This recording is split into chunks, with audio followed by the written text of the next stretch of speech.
Good evening, everyone. Welcome to the Upper Gwynedd Board of Commissioners public meeting for October 5th, 2020. Item number 1 on the agenda is to call to order, which I'm doing now. Welcome, everybody. It's just been a week since we've seen each other, back to back this week. Next on the agenda is our pledge. So if you please rise for the pledge.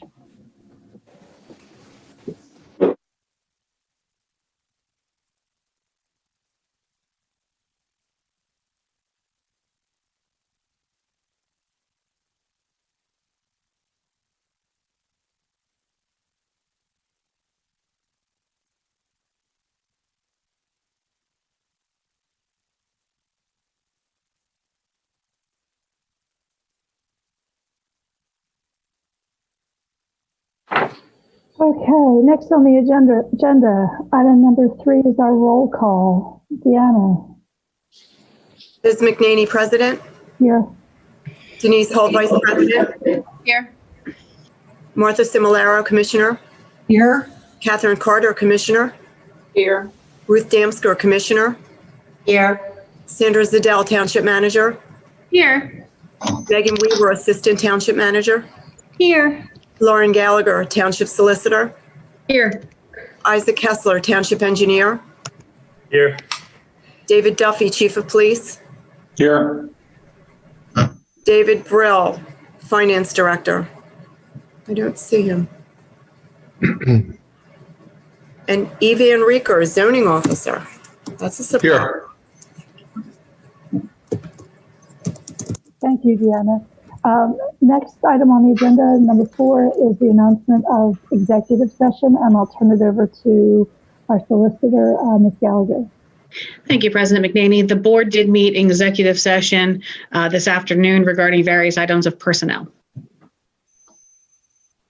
Okay, thank you. Next item on the agenda is public comment.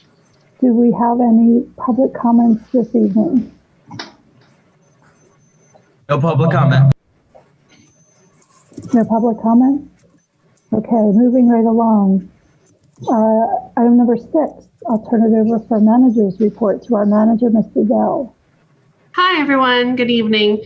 I would just like to give a quick update.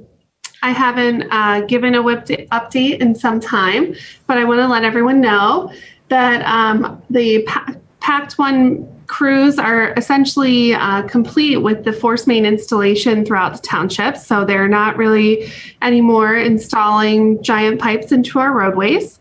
They are now starting to work really exclusively at the pump stations. So they're doing masonry work and electrical work in the pump station areas.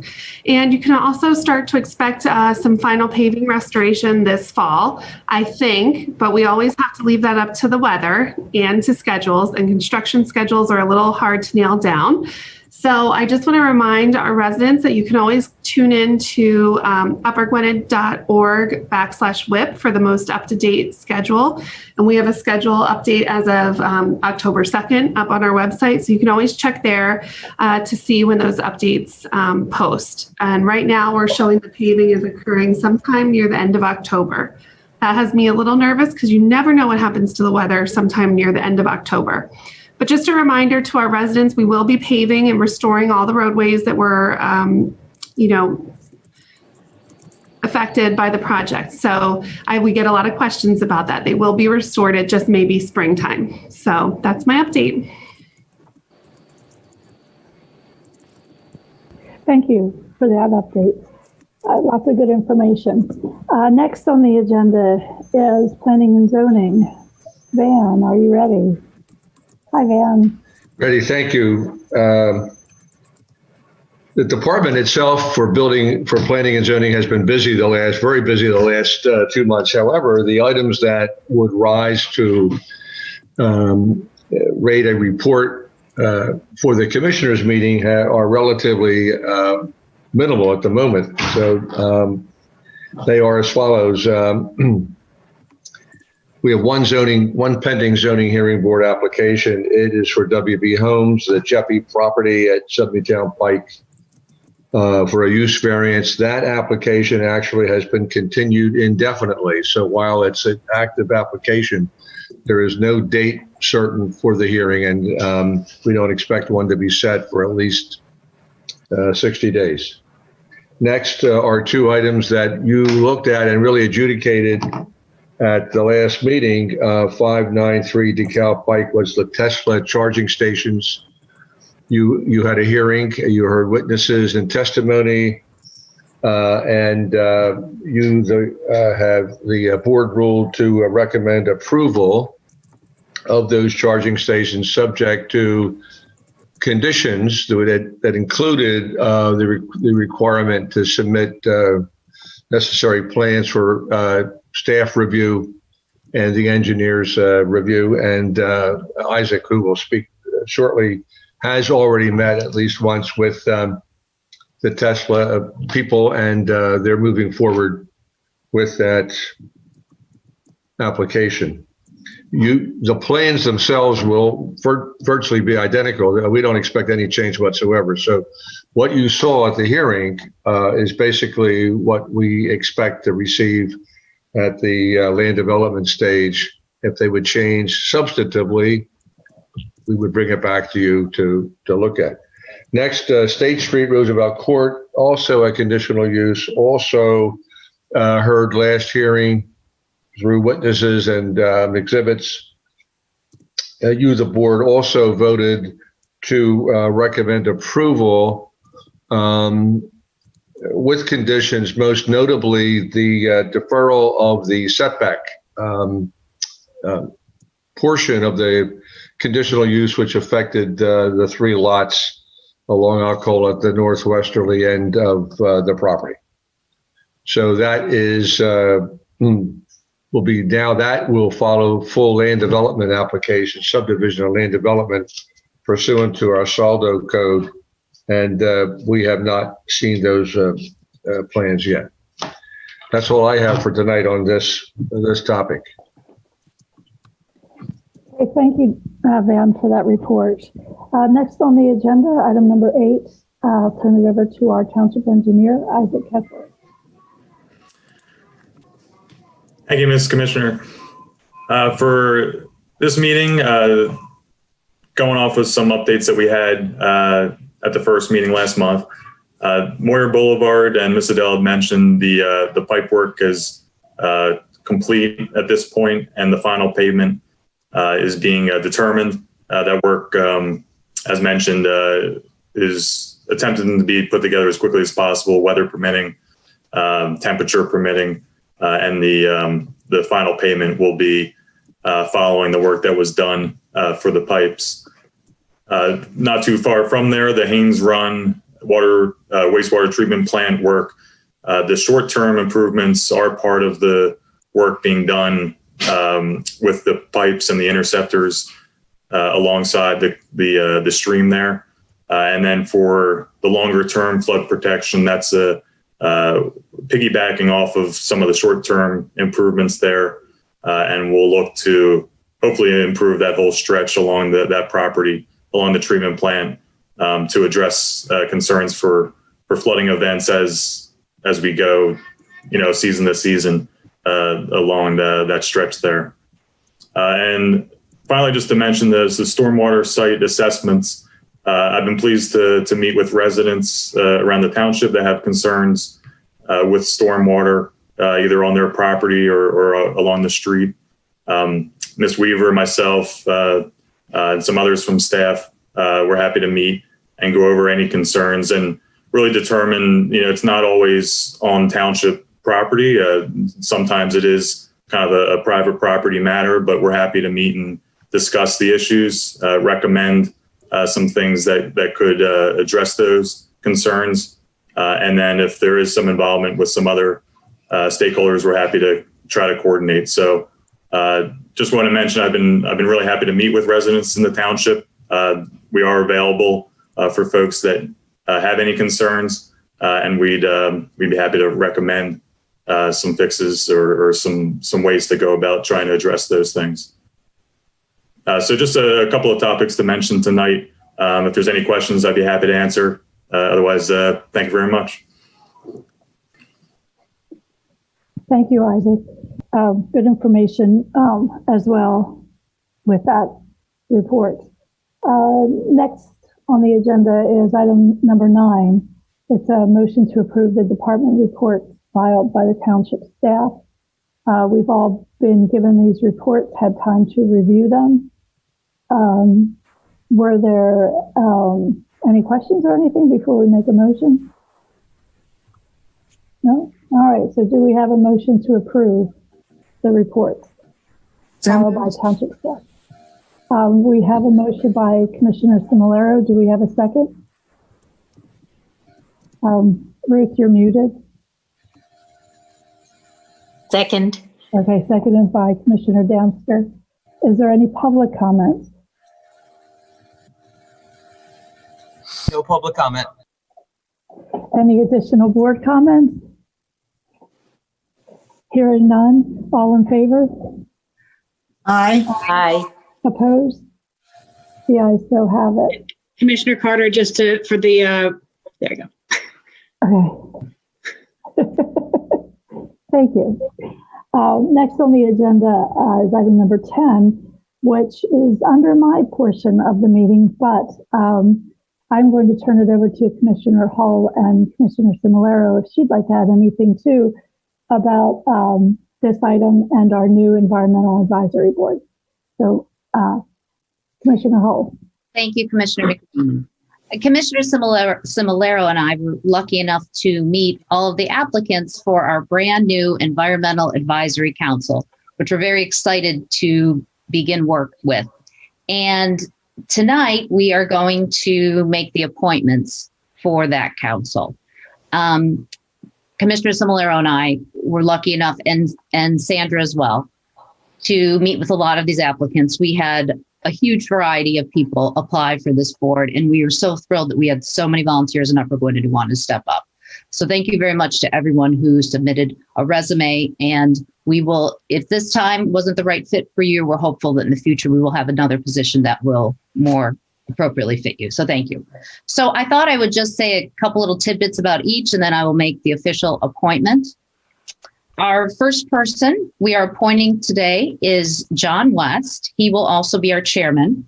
John is an environmental scientist. He has degrees in both environmental science and writing, and he really devotes both his personal and his professional time to environmental concerns. His resume is so extensive with advocacy for the environment, it's mind-blowing. And he seemed like he would be the perfect chairman to have on this board. So we're really happy to welcome him. The next person is Heidi Lucas. Heidi has lived in our township for 39 years. She's very active in our community. She has done quite a bit in our community to advocate for natural resource conservation. She herself is an environmental educator. She's worked at North Penn School District as a teacher and as an educator and facilitator at the Perkiomen Watershed Conservancy. So we're super excited to welcome Heidi as well. Our next member is Erica Antoine, and we met Erica when she joined us with our new comprehensive plan that we've been working on for the last 2 years. So she's been a key member in that committee. She's lived in Upper Gwynedd for over 10 years. She herself is both a civil engineer and an architectural engineer, and she's working as a civil engineer right now. So yay to Erica. Our next member is Joanne Walker. Joanne recently moved to Upper Gwynedd. She has quite a diverse background as well. She has a lot of experience in environmental law. She's worked with nonprofits and grant writing. She is a doctor. She's an adjunct professor at Temple right now, and she's currently teaching in the City and Regional Planning and Community Development Program. So welcome, Joanne. And last but definitely not least is Barbara McHale. She is currently on our zoning hearing board, and she and her husband have been residents in Upper Gwynedd for over 50 years. She's very excited because she recently retired from Gwynedd Mercy University, where she assisted the president. And so now she has more time to give back. So in addition to the zoning hearing board, she was excited to throw her hat into the ring for the environmental advisory because she also is a microbiologist. So those are our 5 candidates. And Martha, did you have anything to say about them before I officially appoint them? I just wanted to add that all of the candidates were wonderful. We had such a great diverse slate of candidates. I wish we could have made the board 12 or 15 people. And I'm super excited to begin this. I'm very excited about this. I can't wait till we have our first meeting and start things rolling in Upper Gwynedd to have our environmental advisory committee go forward. So congratulations to all of the appointees, and we look forward to working with everybody. Absolutely. So I would like to make a motion to appoint John West, Heidi Lucas, and Erica Antoine to the Environmental Advisory Council with terms expiring December 31st, 2022, and to appoint Joanne Walker and Barbara McHale to the Environmental Advisory Council with terms expiring December 31st, 2021, with John West serving as the committee chairman for the 2020 calendar year. So we have a motion. Do we have a second? I will second that enthusiastically. We have a second. Is there any public comment? No public comment. Any additional board comment? Hearing none, all in favor? Aye. Aye. Opposed? The ayes still have it. Congratulations. Next on the agenda, thank you, Commissioner Hull. Next on the agenda is item number 11, and it is a motion to ratify the agreement with Page, Wolfberg, and Worth LLC for policy review and related assistance as described in the client agreement. We've had a chance to review all this, so is there a motion to approve? I have a motion. We have a motion. Do we have a second? Second. We have a second. Any public comments? No public comment. Any additional board comments? Hearing none, all in favor?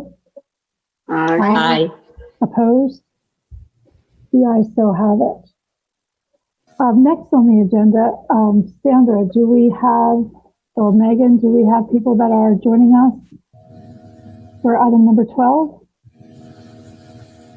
People for number 12 are coming in now. Hello.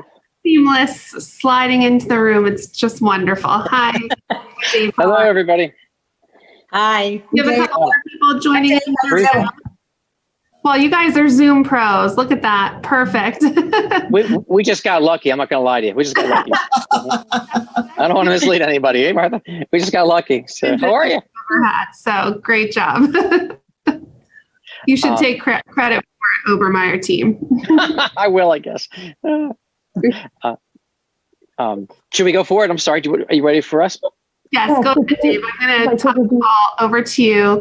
Thank you for joining us tonight. And you guys can feel free to introduce yourselves. And Dave, I'm assuming you'll introduce your team and of Pauline and Pat, and let the board know what you're here to describe. Absolutely. First of all, thank you so much, everyone, for the opportunity both to be here tonight, to speak with you, as well as to serve as your finance counsel.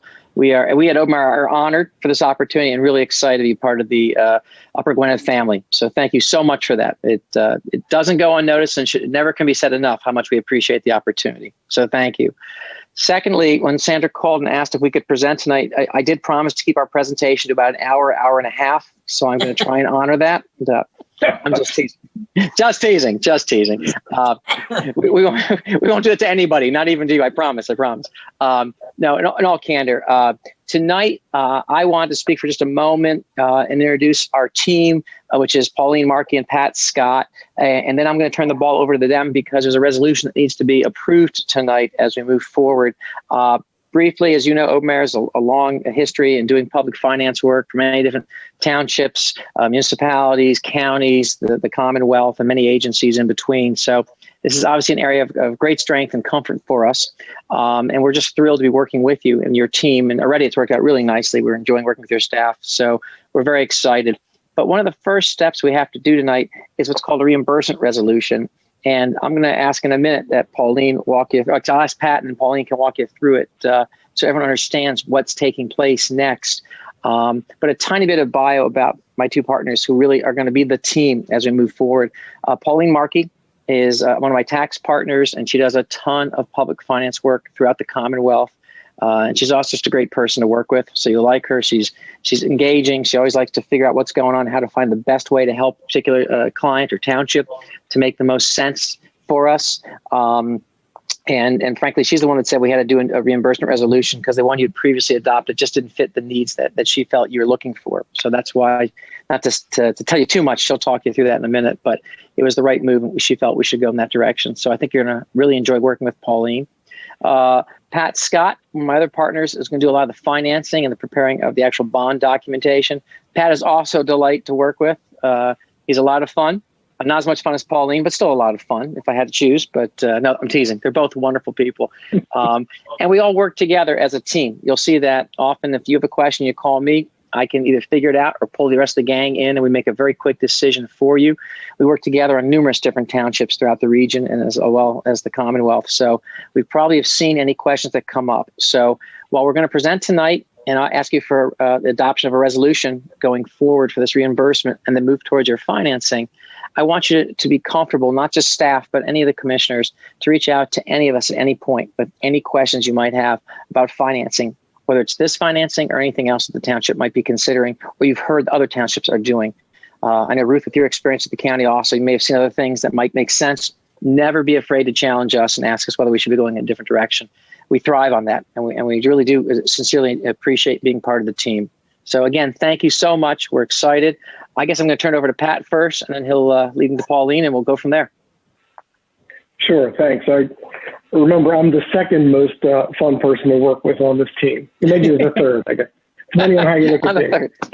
All right, so a little bit of a preview of coming attractions. Next week, I believe that there will be a presentation from the township's financial advisors, PFM, regarding a potential financing project that will involve either a bond finance or a bank loan, and we're not really sure which way that'll go yet.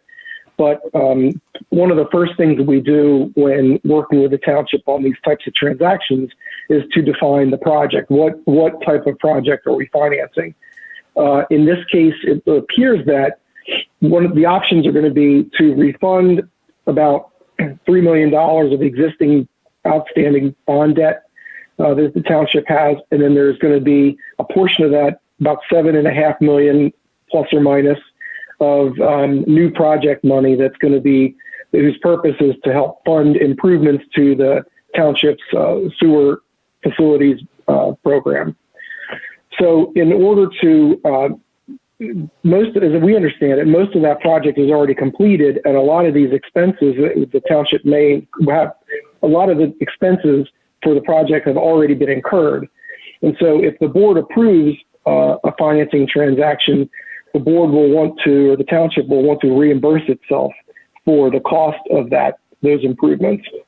So we probably wouldn't be in a position, of course, we haven't even had the resolution to approve it yet, but assuming that it moves forward on track, it'll take a month or two to get things up and running and close on a financing, so that when the money is received, you want to apply that to expenses that have already been incurred. So you'll see me a little bit more after the PFM presentation, assuming that we are in a position to present a resolution to you for approval. But in the meantime, this is just a preliminary tax resolution that's going to allow the township the flexibility that it needs.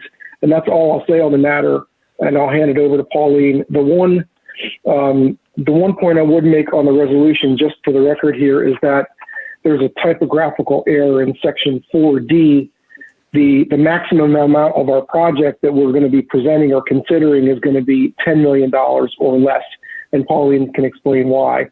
But I just want to make sure that if the resolution tonight is adopted, that we reform paragraph 4D to state 10 million, not 12.5 million. That's from a prior resolution. So with that, I look forward to working with you guys. Appreciate the opportunity. And Pauline, the floor is yours. Thank you, Pat. Like Pat and Dave were saying, this resolution is really for tax purposes. So there's a requirement in the tax code that basically says if you want to reimburse, expenditures that you spent, you have to pass a resolution that basically says, we declare our intent to spend, whatever bond money or proceeds from a bond or a note on these proceeds, on these expenditures. Sorry. And because the IRS is just worried that you're going to take the money and use it for everything. So this kind of focuses what you can spend your money on. So that's the real purpose of this resolution. So I can walk you through a little bit. So at the beginning of the resolution, I give a little bit of a history as to, the fact that you had adopted a resolution in 2015. And I know one of the things that was asked about us is, can we use that resolution for this purpose? Because the project is very similar, right? So we took a close look at that and we decided 2015 is a little old for us to be really comfortable with it, because one of the requirements is that the IRS says you have to reasonably be sure that the money you use will be for this project. And, we didn't feel entirely comfortable in saying that, 5 years ago, you were confident that this was going to be your project 5 years later. So for the abundance of caution, we decided to do another resolution. So the point of this resolution is really to say that, you're going to do a note or a bond that's not to exceed $10 million. And the $10 million limit in there is because there's a special bank qualified tax exempt benefit that if you keep it below a certain amount, your the interest is a little bit more beneficial to you, to the township. And so that's one of the reasons why. And we had to set it up so that, we would take maybe a 10 million bond note this year, and again next year if that was necessary for the continuing of some of the projects. So the limit is imposed by the IRS at $10 million a year. So if you're below this $10 million threshold, you get this benefit for the township. So that's why we have that limit built into it. And the rest of the resolution basically kind of explains, what the money is being used for. It kind of defines the project. Again, the IRS wants to know, what are you using the money for? You're not just going around spending money and reimbursing anything and you can get your hands on. So it has to describe the project. And then in section 4, where we're talking about the official intent, it just kind of follows the IRS language and basically says, what's the intent, what we're using the money for, how much it's going to be, and then, the parameters that the IRS has set out for what can be reimbursed. And the main takeaway from that is the fact that they can reimburse expenditures that were made 60 days before the date of this resolution. And that's part of the reason why Pat and Dave have kind of encouraged the board to try to pass this resolution earlier rather than later. Because, from the time you pass a resolution, that's when you count backwards 60 days. So the earlier you can get it into place, the further back, the 60 days you can reach. So that's part of that area. But that's really about it. And like I said, a lot of this is driven by the tax code. They kind of set out in the regulations what the requirements are, and we have them all set out in here. Did we have any questions? And Pauline does make tax fun, guys. So come on, please feel free to jump in. Well, I'm trying to make this fun, Dave. Since you said I was the second most fun person, right? I said you're number one. One most. Oh, well, sorry, it's the first. Sorry, Pat, you got bumped. Yeah, I guess the point here, though, is that this is just a statement of the intention of the board. It's not a commitment to approve the project or anything. It's just a preliminary statement that the board intends to finance a project up to $10 million and intends to reimburse itself if and when it closes on the loan. So that's why I say we'll be back when we have developed this a little bit more with a more comprehensive resolution or ordinance that would authorize the debt. Yeah, and that's right. It's much more of a procedural issue because the IRS has said this is what you need as a first step. Does anyone on the board have any questions about the resolution? No, you guys, that was great. That was really informative. And you all three taught that to us very well. Thank you. And welcome to our Upper Gwynedd family. We're glad that you're a part of it. Thank you so much. Thank you very much. Yes, Appreciate it. Thank you. Really thrilled to be here. Great. With that change, that doesn't, Lauren, we can still approve it the way. You can approve it just with the changes noted. With the changes noted. Yeah, and then I'm sure that we can get an updated copy for signatures. Sure, I'll do that this evening. Okay. So is there a motion to approve Resolution 2920 declaring the township's intent to reimburse itself the proceeds of debt to be issued to the wastewater treatment facility and system capital improvement plan? So do we have, as noted, did I say that? Was it corrected as noted? So do we have a motion to approve? So moved. All four of you jumped in on that one. That was a tough call. I'm going to go with Catherine on that one. So we have a motion to approve by Catherine. Do we have a second? I'll second. Okay, seconded by Commissioner Similaro. Are there any public comments? No public comment. Any additional board comments? Hearing none, all in favor? Aye. Aye. Aye. Opposed? The ayes so have it. Thank you for joining us this evening and for your presentation. As Commissioner Hull said, it was very informative, and we really appreciate you being with us to explain that. Because I was worried I was going to have to.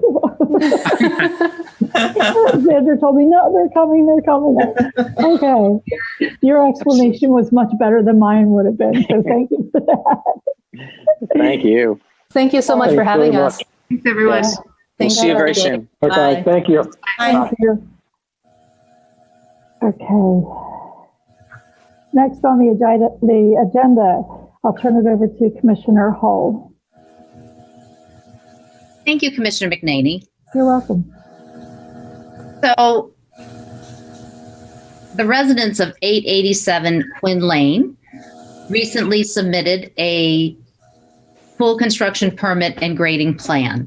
And when we looked at that grading plan, and by we, I mean our engineer, not myself personally, when our engineer looked at that grading plan, they determined that there are some significant stormwater management practices that need to be followed, also known as BMPs, best management practices for stormwater. And so basically all this agreement does is it lays out exactly what the responsibilities of the resident are in order to receive the permits for their grading in order to have their pool. And all the details are on the blue hyperlink about that specifically. So with that being said, I'd like to make a motion to approve the Stormwater Best Management Practices, Operations, and Maintenance Agreement for 887 Quinn Lane. We have a motion to approve. We have seconded by Commissioner Damsker. Is there any public comment? No public comment. Any additional board comment? Hearing none, all in favor? Aye. Aye. Opposed? The ayes so have it. The next three items are three different residents of Upper Gwynedd who all would like to install fences on their property. Unfortunately, each of their fences encroach to some degree on one of our easements. If you're not familiar with what an easement is just an area of land that the township deems to be an easement, and therefore an easement allows us to always have access to it, because underneath the ground are usually like stormwater pipes or items that need to be addressed by us periodically. So because these fences would encroach to different degrees on these easements, we've come up with a specific plan for each of them, which they need to follow in order to put up their fences, basically. And they're a little bit individualized depending on where those fences lie on the property line. So with that being said, I'm going to approve all three of them.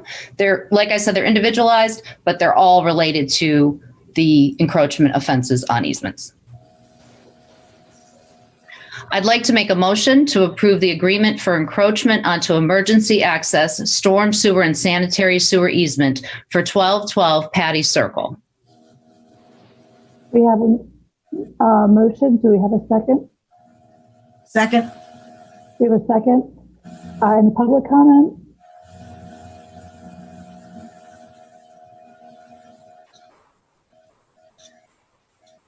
Public comment? No public comment. Okay. additional board comment? Hearing none, all in favor? Aye. Aye. Opposed? The ayes so have it. I'd like to make a motion to approve the agreement for encroachment onto a storm sewer drainage easement for 929 Flintlock Drive. We have a motion. Do we have a second? Second. We have a second. Any additional or any public comment? No public comment. Any additional board comments? Hearing none, all in favor? Aye. Aye. Opposed? The ayes so have it. I'd like to make a motion to approve the agreement for encroachment onto a storm sewer easement for 806 Keating Drive. We have a motion. Do we have a second? Second. I don't know who got that one. You got it, Deanna? All right. Any public comment? No public comment. Any additional board comment? Hearing none, all in favor? Aye. Aye. Opposed? The ayes so have it. Our next item is an appointment of a new zoning hearing board alternate. Our former alternate, Jack Ferguson, joined the zoning hearing board as a full member in February of this year. And we have been looking for a new appointment these last few months. And I'm happy to report that today's the day we're appointing them. And that person is Rebecca Moody. Just to give you a little background on Rebecca, she's a project manager in the utility construction industry. She initially thought she would pursue municipal management, so she actually has some experience and knowledge of zoning hearing boards. She moved to Upper Gwynedd about a year ago because she and her husband specifically wanted to come to our township because they so enjoyed what our township had to offer. Isn't that awesome? I think she'll be a wonderful addition to our zoning hearing board as an alternate. So with that being said, I would like to make a motion to approve Resolution 28-2020, appointing Rebecca Moody as an alternate member of the zoning hearing board. We have a motion. Do we have a second? Second. We have a second. Any additional or any public comment? No public comment. Any additional board comment? Hearing none, all in favor? Aye. Aye. Opposed? The ayes so have it. Thank you, Commissioner Hall. Next on the agenda, I'll turn it over to Commissioner Carter. Good evening, everyone. We have a motion to ratify and approve the emergency declaration dated October 5th, 2020. We have a motion and we have a second by Commissioner Damsker. Any additional or any public comment? No public comment. Any additional board comments? Hearing none, all in favor? Aye. Aye. Aye. Opposed? The ayes so have it. Is Officer Pro in the room, Sandra? I'm here. Hi, Officer Pro. Hi, Commissioner Carter. How are you? I'm good. We have a presentation for the speed limit on East Hancock presented by Officer Pro at this time. I just want to correct that. It's actually East Prospect I'm sorry. Avenue. Right. You're right. It's written down. I wrote it down. I still said Hancock. That's okay. 19 East Prospect. Yes. So, Commissioners, Township Manager Zadell, back in July, I believe a resident was complaining about speed on East Prospect between Hancock Road and 10th Street in North Wales Borough. I was assigned as our traffic safety officer to do a traffic study. I should probably explain that our traffic studies, we do a speed study, we do sight distance, any kind of like unique characteristics to that area, as well as a 1 year and a 3 year look back as far as crashes go. In the case of this particular study, there were 0 crashes, one within the last year and within the last 3 years related to speed along that section of East Prospect Avenue. In checking that area, it's a straight roadway. There's no sight distance issues. There's not a lot of pedestrian traffic. There is a section there that has a sidewalk, so it's not like people are walking on the road. I know in the borough along East Prospect Avenue, It's more densely populated with their houses, and there's a lot of street parking that doesn't really exist in the Upper Gwynedd section of East Prospect. So there was no like special conditions that really, I guess, rose to the level of concern with respect to that. When I analyzed the week's worth of data from the speed study, it turns out we timed about a little over 12,000 vehicles in a week's time in that section. What we found was that northbound, the 85th percentile, which is basically the benchmark that PennDOT uses for any of their traffic studies. And we pretty much adopt that, even though it's not mandated. We try and be consistent with PennDOT standards. So this 85th percentile is basically the speed that 85% of the population feels safe and comfortable traveling at. What we did determine is that northbound, that speed's about 32.5 miles per hour. And for southbound, it's about 34 miles per hour. So with all these given, all these things that I already mentioned with respect to that, I also looked at like the percentage of violators that our speed signs would have like picked up as part of this study. For northbound, it was a little over 10%. And for southbound, it was about 16% of violators. I don't know if you guys are tired of hearing Chief Duffy say it, but we're not able to use radar as local police officers in the state of Pennsylvania. So we do the archaic thing using stopwatches and such like that. So we have to give people 10 miles over the speed limit to even effect a stop for a traffic violation. So with that being said, these numbers, 32 miles an hour and 34 miles per hour is the 85th percentile.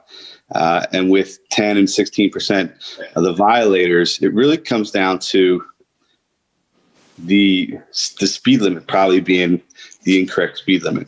I know that's not necessarily a popular thing for people to hear, but as a result of this request by a resident, if we as a police department go out there and do enforcement action, we'd be potentially picking on 85% of the population that's going up and down that road. And I know Commissioner Carter and I talked about a personal experience of hers where a lot of people don't think they're doing anything wrong. They're just traveling at a normal, what they believe to be a safe speed. And the next thing you know, the police can stop you. And it puts us in a situation. So the way I can best explain it to you from police department or a police officer's perspective is we have two issues. We have a speed problem or we have an enforcement problem. In this case, based on the data, I would say we don't have a speed problem. So therefore, it's not an unsafe area to be traveling at that speed limit. What we do have is an enforcement problem, and that problem comes from the speed limit being 25 miles an hour. According to PennDOT's sort of guidance, you usually have the ability to do 5 miles an hour under or over what the 85th percentile is. So in this case, it would be 30 or 35. I think 30 is probably the appropriate thing. I think we can get most people with that 5 mile an hour bump. We can actually target those people that are the extreme violators, not just your average everyday person. And that's why I'm recommending change that section of East Prospect Avenue to 30 miles an hour instead of 25 or 35. Thank you, Officer Pro. You're welcome. Just to give you a brief background, when Officer Pro was talking to me of explaining it and presenting it to us, I remembered the area that he was referring to, because it comes down as you could. I always travel it coming from the North Wales train station, and it's a quick changeover from 35 to 25 and then back to 35. So it's when he started talking about, I'm like, hey, I remember that section of Summingtown and Prospect. So I am in agreement that it shouldn't be the way it is. It's just a too quick. By the time you're passing, the pizza parlor and you're headed towards 202, it's just a very, well, I think it's not even a complete block before it's 35, 25 and back to 35. Just to give you some background. If you don't know where we're talking about. It's right around St. Helena. Commissioner, I know what you're talking about. If I could just add, so what Officer Pro so very well explained is that we're trying to be fair here, and that's one of our department's core values is fairness. And we looked at this evaluation objectively, and our recommendation is based on how we can equitably and fairly enforce issues at this particular stretch of roadway.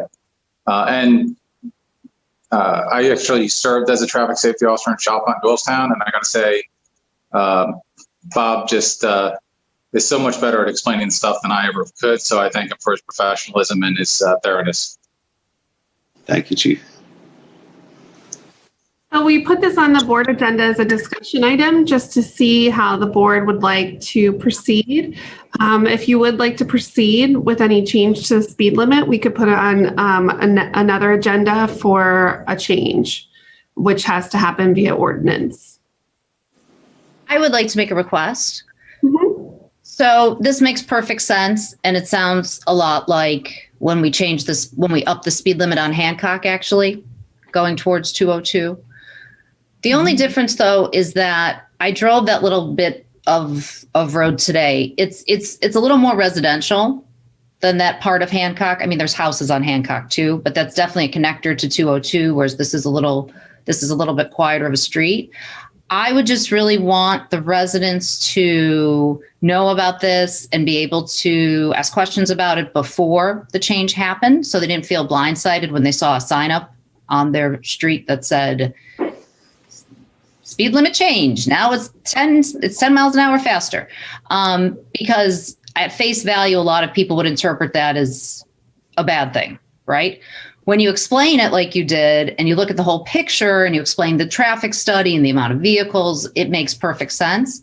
I guess I would like, could we send a letter to those residents who live on that street kind of explaining all of what you just did? And then also, and I'm going to offer up Megan, and then have maybe Megan's phone number. Sorry, Megan. Have Megan's phone number there so she could be the live person they could reach out to about it if they didn't read it or didn't have questions and just saw the speed limit raised and wanted to understand what was going on. What do you think about that idea? We would take it off Megan and put Bob Pro's personal cell phone number on there. And call anytime, day or night. Yeah, I don't answer any calls that I don't recognize the number. So this is on, because I see East Hancock, but this is actually on Prospect. Prospect, yeah. There was a typo on the agenda. Okay, that's how I was a little thrown off. So you said there are sidewalks on part of that stretch? Is that in front of like Newberry? Yes. In that area? Yes. That goes to Newberry, right? So I know that the Newberry 2 or the new development there, they increased the sidewalks on Hancock in that area because of the children walking to school in that area to Glen Nor Elementary. So if we increase the speed on that little, that stretch there, I thought your recommendation was 35, but you're saying now it's 30, from 25 to 30. And then as soon as you get to that, there's a stop sign at 10th Street, then through the borough there, that then goes back down to 25? That's correct, yes. Yeah. I just worry about that because when we did Hancock, we didn't want people to get confused with 25, and all of a sudden it's 35. And so we made that whole stretch 35, just not to confuse everybody.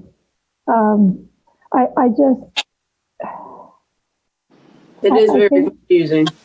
Yeah, it is. And I think getting, you mentioned one resident in July complained.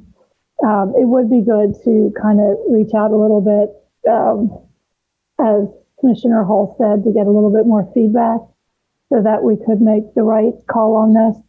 I know when we changed it on Hancock, there were people that were afraid. There were two women that came to our meeting, talked about all the deer in that area, and they would never go 35 because of the deer. But that's on Hancock. That's a little different. So I think just getting a little bit more feedback on this before we decide, I think would be appropriate. I don't know how the other commissioners feel. Well, when Officer Pro explained it to us, and that's one of the reasons why he's here, was to explain to the rest of the board. And we did talk about other residents and him presenting, because he does it so well. It was a great presentation, and we appreciate that. And the everything that was in the memo with the statistics and everything is interesting. Commissioner Dancer or similarities? Yeah, I just was going to say, it's not just it's difficult because of the change in the speeds that people don't realize it. But as the officer said, which I think is, and the second part of it is the enforcement. Mm-hmm. That, if he sees somebody going through the 30 mile an hour, and then it drops to 25, and by the time he catches them, it's 30 again. I mean, it is really it's very difficult for the police officer to enforce. As he explained, I'm just saying. So I think it's really important that we notify. I agree with what Denise said. I think we have to, because they have to understand. But, and I'd like to ask the officer, because my understanding is that a lot of times that people that are speeding are people that live on that street in the neighborhood. Absolutely. And it makes it very complicated for the officer to enforce, because they are the people who live on that street who impacts that whole thing. Sometimes they're the people who made the complaint. Yes. Honestly. Yes, that's what I'm saying. So it needs to be adjusted, but at the same time, I think there has to be some education about it. Yeah. If I may, commissioners, one thing that I've learned in my time in law enforcement is people are going to speed no matter what the speed limit is. But for the enforcement aspect of this, if people are going to complain about the speed and they want us to do something, it's like Chief Duffy said, we want to be fair. If this is the speed that it really would, so just for argument's sake, if this was a PennDOT road, PennDOT would use this guidance to set that speed limit at probably 30 or 35, not 25. And it's just not going to change how people necessarily drive. It's just going to change our ability to probably feel better about our enforcing of it, where we're not picking on the average person and we're picking on the people that usually are causing all the problems on the road. Officer Pro, if PennDOT was doing it, wouldn't they make it 35? Because they don't generally do 30. Well, that is also true. PennDOT trainings. Yeah. So yes. And, like I said, I could have said 30 or 35. I know it's not always a popular thing to recommend raising the speed limit anyway. So I thought that was obviously the lesser of two evils. It's just, I think 30 is a weird speed limit. And PennDOT, the last PennDOT training I went to, they generally, tell me if I'm wrong, Officer Pro, because you're more than I do, but they generally lean towards 35, not 30. Correct. But we do have the authority, if the board is more comfortable with 30, it's fine. It's just the more you mess around with things and make things like a strange number, the less likely people are, people are like 30, that's what it's like strange to them, because when have you seen a 30 mile per hour speed limit? I can't think of one I've seen one. Sandra, if I can offer another possibility here, we really did only receive one complaint, but frankly, it goes to show how much we value any one complaint from any resident in the township, how much we'll look into something. We could also take the option, if the board chose to hold off on changing the speed limit, but provide different parameters to our officers regarding enforcement on that particular stretch of road, given the data that we have, that we would only stop or cite violators at higher speeds, if that makes sense. Because we do have a traffic enforcement policy that specifies when officers have discretion and when they write tickets. And we can craft it now that we have the data on this specific section of roadway, sort of now knowing the board's fully aware of everything, there needs to be an understanding that why we write tickets or why we stop people in certain areas is based on not just the actual speed limit, but also resident complaints, safety concerns, and a lot of other things. We could possibly tailor it that way if that's what the board would like to do instead of dealing with the speed limit issue. Does that make sense? No. No, I didn't get that. All right, let me explain. We have an order that specifies when we will write tickets for certain sections of the vehicle code. We could clarify to our officers what our expectations are on that stretch of road for enforcement, given the data that we have. So do you do a warning? Could you do a warning, and then if it's a second warning of the same person, then you get a ticket? Well, generally no. So our parameters are built around certain vehicle code violations that was actually created by a panel of the officers, generally leaning towards more egregious violations and higher speed limit violations. So our officers already know most of the data that Officer Pro shared. I can just clarify within the department how we're going to handle the speed limit on that section of road, given the data that we have. So we can tailor who we write tickets to and who we write warnings to, based on existing policies. And to your question, Commissioner Dansker, we generally try to give people the benefit of the doubt based on the individual violation we see instead of looking back through their history for violations. When I worked many years ago in New Jersey, that we could pull up their driving record right on the spot, and I'm not sure that was a fair way to influence an officer's decision to write a ticket based on the individual violation they saw at the time. If that makes sense. So bottom line is we write more warnings and tickets already.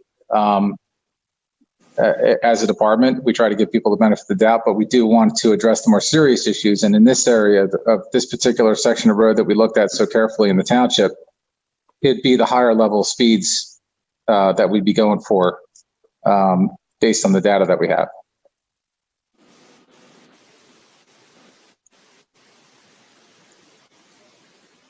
I don't know if that helped or made it a lot more confusing, probably more confusing.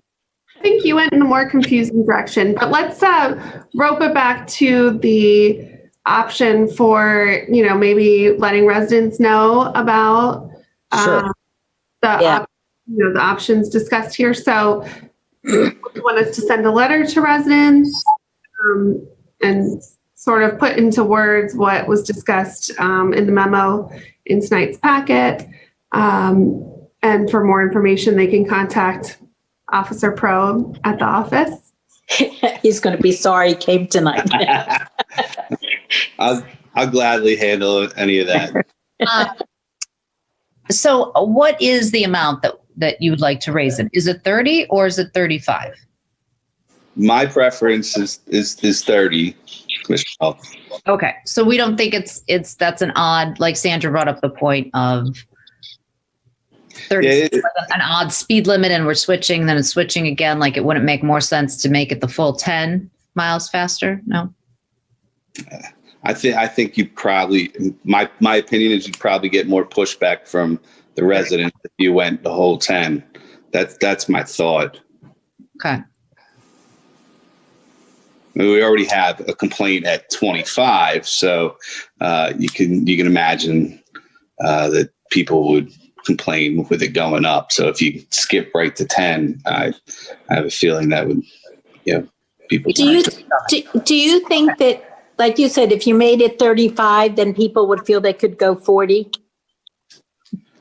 I don't know that they do. I think generally in my experience, people drive at a comfort level.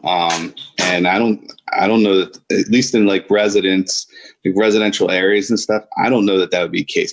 On the highway, when it's wide open and you're traveling on the highways, and I think maybe people just do the speed limit or in around the speed limit because that's what it is. But that fluctuates from different areas and different states. I just think maybe residentially, it's more just their comfort level.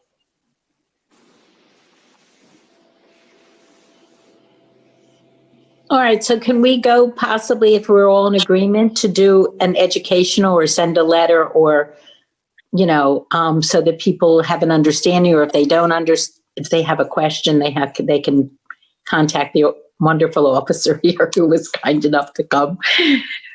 Yes, we can totally Yeah, do I that. think if we could just get a little feedback from the people that it would mostly be affected by it.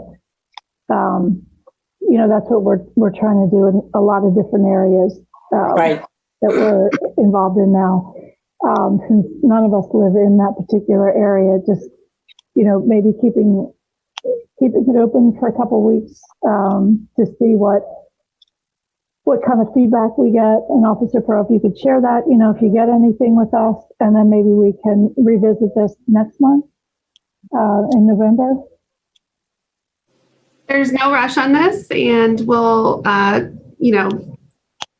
would say let's leave the timeline open-ended if possible. All right, because I was just thinking if we get residents that write back and say, yes, make it 30, then we'll, and that seems to be the consensus of what to do, then that's, what to do. It's just, all right, no timeline, get a letter out, and then we'll look into this a little bit more. But certainly there was a lot of information that you provided for us tonight, and we appreciate that. Commissioner Similaro, you've been quiet. Did you have anything? Are you just saving your voice for your marathon? Not too much of a marathon tonight. No, I agree. I think we should do a little more community outreach, basically, so they understand what's happening. I think this study was great. And I do think 30 is a weird number. I mean, it's like an odd kind of a number. But I also think that if you raise it up to 35, people might get a little bit upset. But I think more community outreach is not a bad thing, especially the residents understand that you did do a lot of work on this, and you're not going through and making some rash decision on it. So if we have the rationale behind it, I think people would accept it a lot better than they would have if you just slap up a new speed limit on the street. Officer Pro mentioned, and that I've said this a lot, so I'm going to just say it again. This is another perfect example of how difficult it is for us to deal with speed issues, because we're the only state in the country where local police don't have radar. It's these type of neighborhood issues that we would love to address, but it's just very difficult without that simple tool.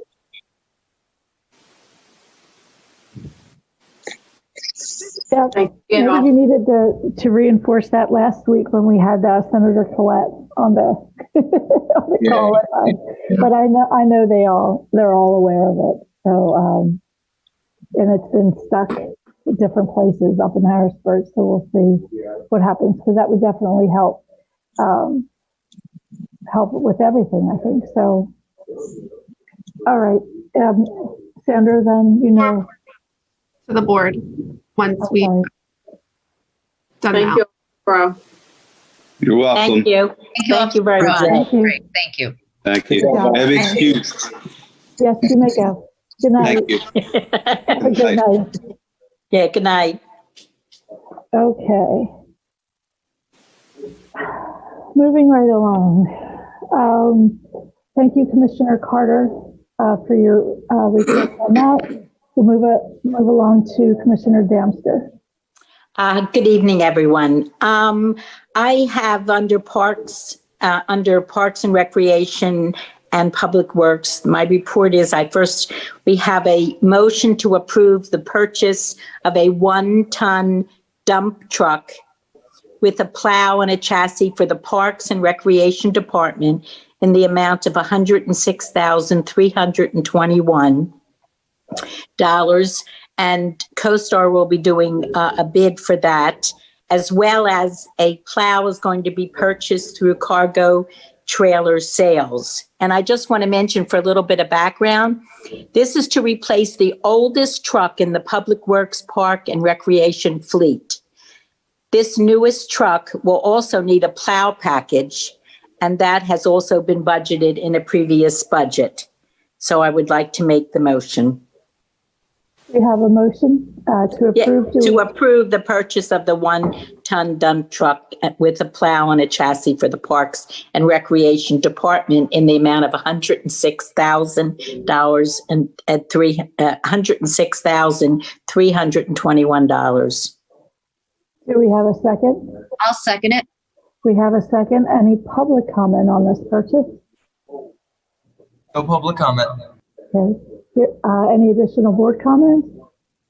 Bruce, you're saying it's two different contracts? Yes, yes, the CoStars is doing the contract and the plow is being purchased through the cargo trailer sales.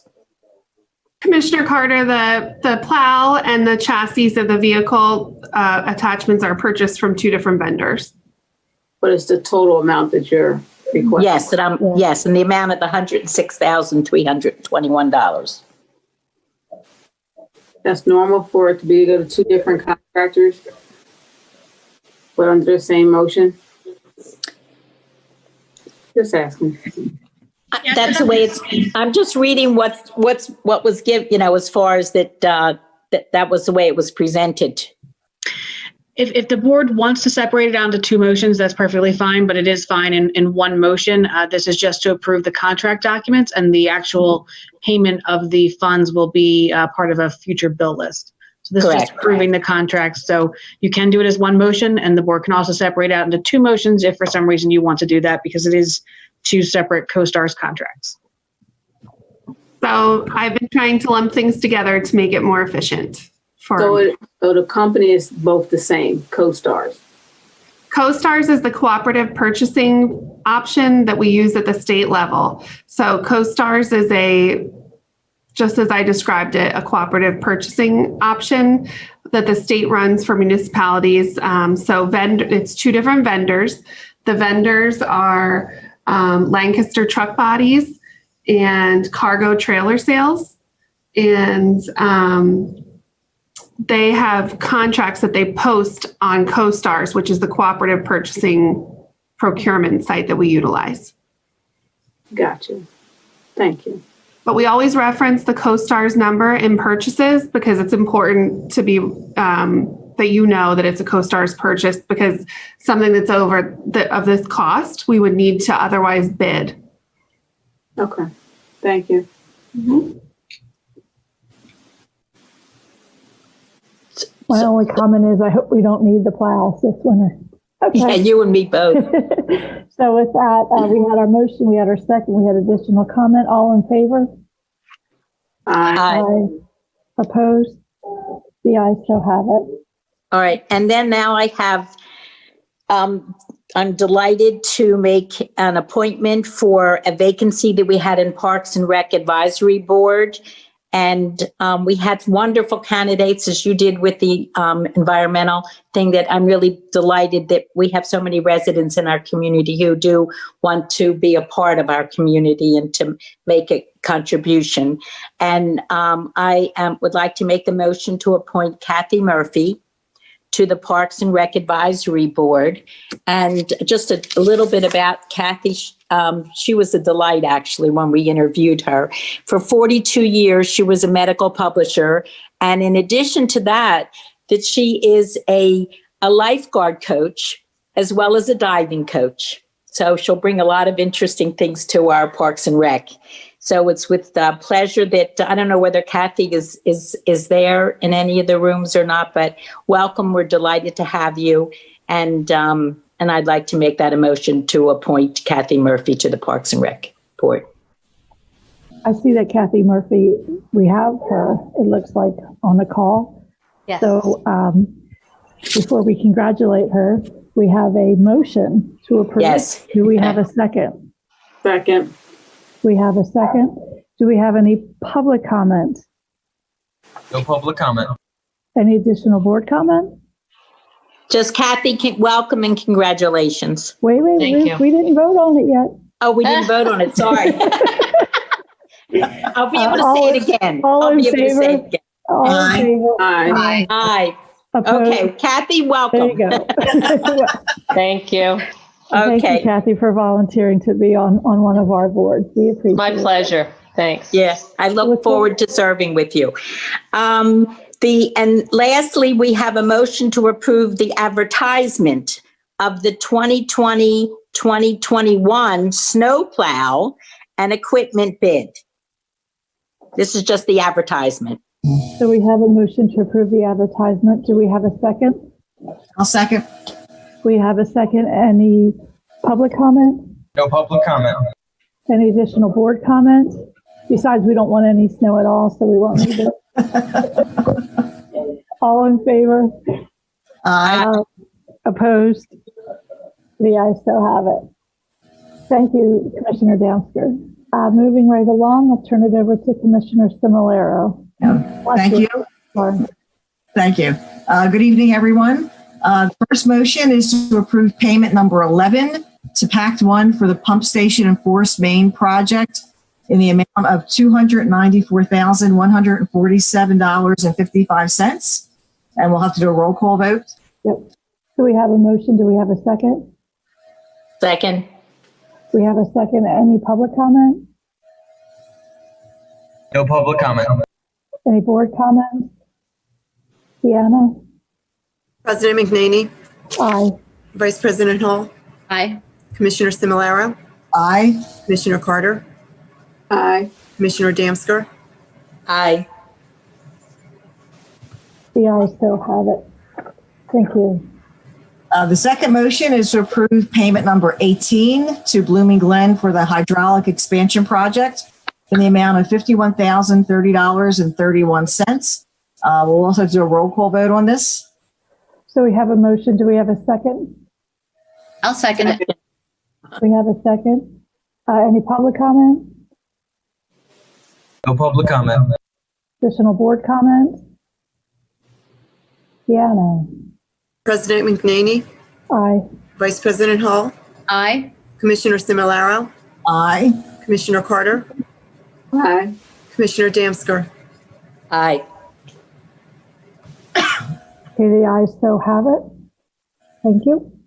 The next motion is to approve payment number 11 to Eastern Environmental Contractors for the hydraulic expansion project in the amount of $45,375.10.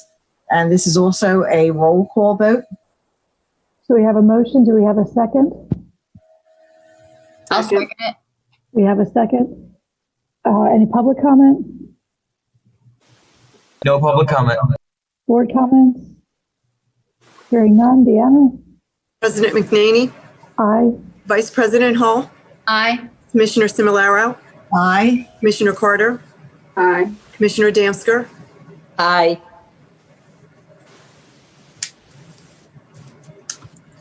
The ayes so have it. Thank you. The next motion is to approve payment number 4 to BSI for the pump stations, for electrical work at the pump stations in the amount of $156,393. And this is also a roll call vote. So we have a motion. Do we have a second? Second. We have a second. Any public comment? No public comment.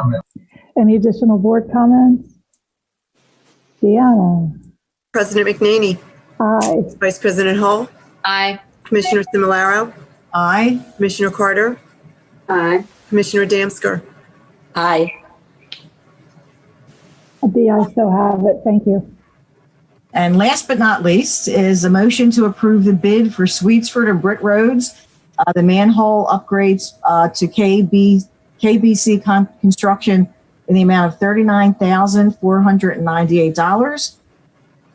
And it was a budgeted item for 2020, and the budget line item was for $50,000, and the project will be under budget at $39,498.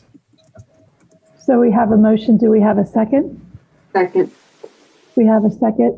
Any public comment? No public comment. Additional board comments? All in favor? Aye. Aye. Opposed? The ayes so have it. Thank you, Commissioner Similaro. Thank you.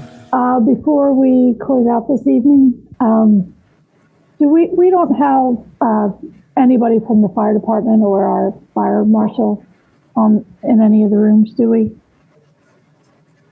I was hoping that, I know they're doing things for Fire Prevention Week, and we had talked about it last time. So I didn't know if they were on the line to maybe say something, because I did see some. We have no one in the wait. Okay. I saw some on their Facebook page about some fire prevention, and I didn't know if they were joining. They were just here and they wanted to say something. Did anybody else have anything? Denise? I realize that the powers that be have been all over the place with the deadline for the census, but the official deadline right now is October 31st. So if you have not completed your census form, please, it's a public service announcement that translates into lost dollars for our township or whatever township in which you reside. So please fill it out if you haven't. Thanks. Thank you. And I think we have one other thing, Liz. Yep. For people who requested mail-in ballots, I just read that a little while ago that they started mailing out the ballots this week. So expect them in your mail. And one last plug on October 16th. If you check out our website or Facebook social media sites, we will be having a haunted hayride and a movie. And I know Parks and Rec have been working hard, and I saw some of the things that they're going to have for that evening for families, and it will be a social distancing event that we're all looking forward to. So with that, meeting adjourned. Thank you, everybody. Good night, everybody. Good night, everybody. Good night.